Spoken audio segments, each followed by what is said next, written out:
सभी को नमस्कार। करियर फर्स्ट चैनल पर आप सबका स्वागत है। डिक्टेशन लिखने के लिए तैयार रहें। रेडी? Yes, start. महोदय, इस उपग्रह पर मानव अस्तित्व को बनाए रखने के लिए सबसे पहले आवश्यक है कि ऐसे विकास कार्यों को जारी रखा जाए जो सामाजिक न्याय पर आधारित हों और जिन्हें न्यायपालिका का समर्थन प्राप्त हो। अन्यथा पर्यावरणीय प्रदूषण के कारण ना तो पीने के लिए साफ पानी मिलेगा और न सांस लेने के लिए शुद्ध वायु और न ही आश्रय देने वाले वृक्ष ही रहेंगे। 21वीं सदी में संपूर्ण संसार मात्र शमशान भूमि तथा उद्योगों की छीजन और रेडियोधर्मी कचरे की कूड़ेदानी बनकर रह जाएगा। लोभी मानव को सोने का अंडा देने वाली मुर्गी को नहीं मारना चाहिए। वायु, जल, वनस्पतियाँ और पशु पक्षी मनुष्य जाति के अस्तित्व के अभिन्न अंग हैं जिन पर उसका भविष्य निर्भर करता है। सार्वभौमिक न्याय का यही मूल तत्व है जिसे राष्ट्रीय और अंतर्राष्ट्रीय कानूनों का रूप दिया जाना चाहिए।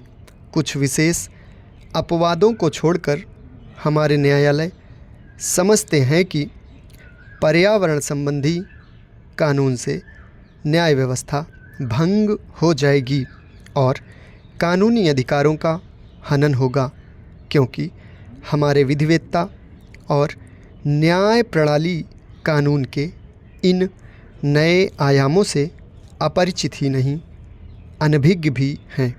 यह अधिनियम काफ़ी व्यापक है और इसमें विभिन्न प्रकार के जल स्रोतों को शामिल किया गया है।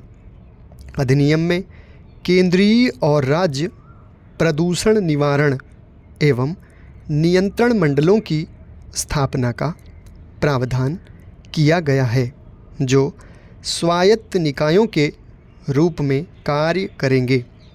अधिनियम के कार्यान्वयन के लिए स्थापित इन मंडलों के दो महत्वपूर्ण कार्य हैं: प्रदूषण मानक निर्धारित करना तथा उद्योगों के कचरे और वाहित मल को नदियों में बहाने के लिए स्वीकृति प्रदान करना।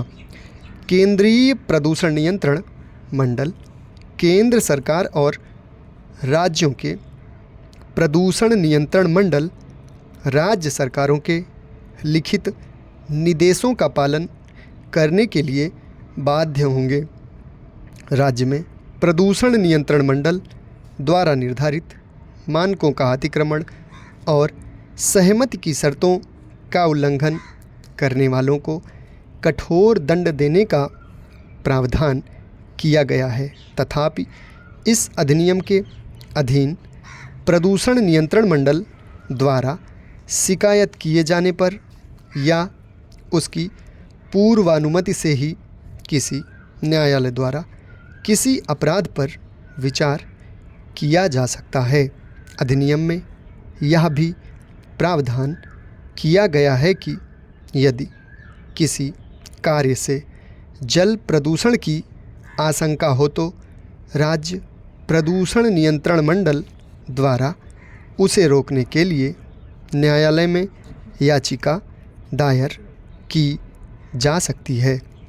इस अधिनियम के द्वारा पानी के नमूने लेने, जांच और मुआयना करने के लिए प्रदूषण नियंत्रण मंडलों को व्यापक अधिकार दिए गए हैं।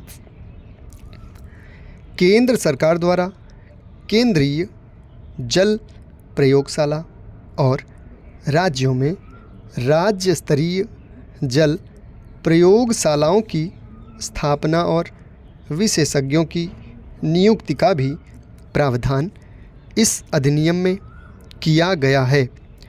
वाहित मल और उद्योगों के कचरे से होने वाले जल प्रदूषण को रोकने के लिए आवश्यक उपाय स्वयं करने का अधिकार भी राज्य प्रदूषण नियंत्रण मंडलों को दिया गया है।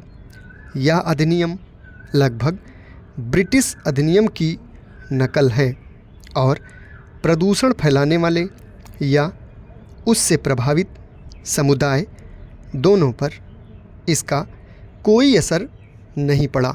समाप्त। धन्यवाद।